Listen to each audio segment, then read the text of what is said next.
Today's driver profile is the oldest man in the current field, Finnish driver Kimi Raikkonen.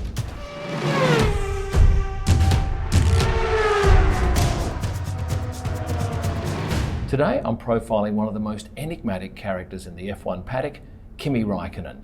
The fellow was born on the 17th of October 1979 in this town, Espoo in Finland. I've never been there, but as you can see, it's got quite a few trees in the town. He started his F1 career at Sauber in 2001. He went to McLaren in 2002, and then in 2007, in his first year at Ferrari, he won the World Championship in that very first season, which is no mean feat.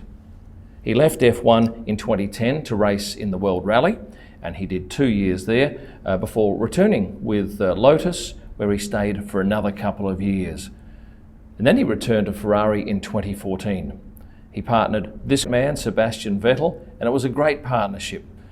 But then something unique happened at the end of last year. These two fellas swapped outfits, with Charles going to Ferrari and Kimi going to Sauber. Well, they changed their name to Alfa Romeo. So this year he is driving under this livery here, and he's partnered with Antonio Giovinazzi.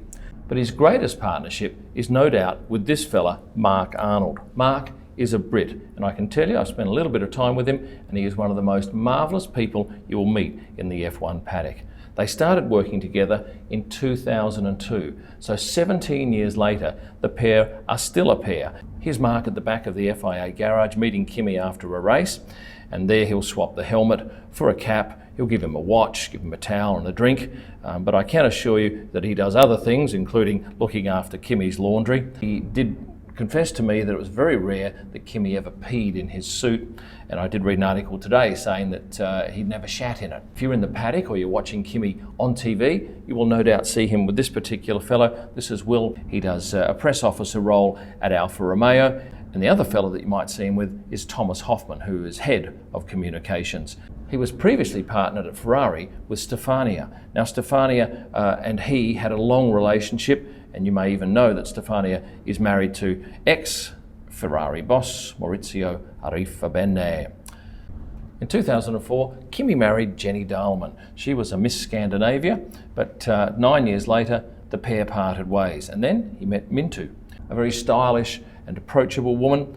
The pair were married in August of 2016.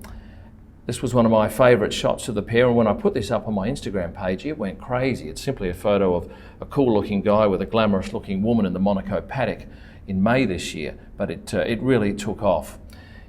They had a son, Robin. He's now just over 3 years of age. I've seen him in a paddock a couple of times with Mintu. This shot was taken at testing in Barcelona earlier this year when Mintu and Robin joined Kimi at the track, and the young fella now has a sister. Rihanna was born in May of 2017. Kimi is known as the Iceman, as he has tattooed here. He's a pretty cool character and has a number of other tattoos as well. He wears Sparko boots, and as you can see, he's got his name on the boots along with the number 7. He bites his nails. And I picked that up one day while I was standing behind him while he was waiting to do a press interview, and I had a macro lens and I was taking some shots of his fingers there. Kimi's quite upfront with the media, unlike any other driver in the field. And I don't know if any other driver could come in today and be as bold and upfront as Kimi is. Certainly he surprised Martin Brundle back in 2006 at the Brazil GP when Martin asked him why he missed a ceremony that Pele was presenting Michael Schumacher with a Lifetime Achievement Award, and Kimi replied, "I was having a shit." This shot here, one of the legendary shots here of the elder statesman situated right smack bang in the middle of some younger bucks at a press conference in Mexico in 2018. When it comes to answering questions in interviews, he's brief. Sometimes you get 2 or 3 words out of the man and bang, that's it. He moves on to the next interviewer. He's funny to listen to. Lotus team principal Eric Bouyer said he does pretty much whatever he wants. And there's no greater example of that than at the 2006 Monaco GP when he headed back to his boat after he developed an engine problem in his McLaren and he jumped into the hot tub. His boat was one of these parked along this section of the track. He didn't even bother going back to the main paddock area. He just jumped straight on the boat and made history. And I don't think that's something you could get away with today very easily. He celebrated his 300th race in May earlier this year, which is no mean feat for a driver in this particular field. He's notoriously hard to photograph because he rarely spends any time in the paddock, and when he does come in, especially on a Thursday, he'll often dress in dark colours, in all black. And I've seen him at the airport flying out of the China race, I think it was earlier this year, once again dressed in all black. If you want an autograph from Kimi, you're going to have to be patient and lucky. This lady here, she was pleading with Kimi in Japan for an autograph, screaming at the top of her voice, but he was simply head down and straight towards the garage.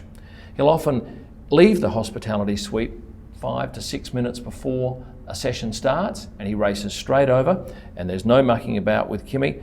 Come race day, he's one of the first drivers to be on the grid, and he stands there as if to say, come on, let's get this over with, because his primary focus is racing. That's all he wants to do, get out there on the track. Kimi's won 21 Grands Prix over the years. His most recent win was back last year in 2018 in Austin. He won the USGP. He was happy, he wasn't over the moon, he wasn't jumping out of his skin, but he was, I think, perhaps more relieved than anything else to have broken that hoodoo of many races. And here he is celebrating the win with Max and Lewis Hamilton. In the paddock, he rarely stops and talks to anybody else. Here's Carlos Sainz passing like ships in the night, no words spoken, but occasionally, and I have seen it on a couple of occasions, this one in particular, he had an extended conversation, and as you can see, he's pretty relaxed talking to Günther Steiner from Haas. And just a couple of shots before we finish, here's Kimi in Singapore with sparks coming from the front wing, and a lovely shot I took in Germany this year as he was coming around onto the grid, water spraying up off his tyres, crowd behind him, and it's one of my favourite shots of the man. So that's Kimi Raikkonen, an absolute character, and it'll be a sad day when he retires from the sport. Remember to like and subscribe so you don't miss out on future videos. I love to see your comments. You'll see my podcasts and blogs at kimillman.com. You can see all of my images at prostarpics.com, and on race day and through the week see my best images on Instagram at Kim Illman. Thanks for watching, and stay passionate.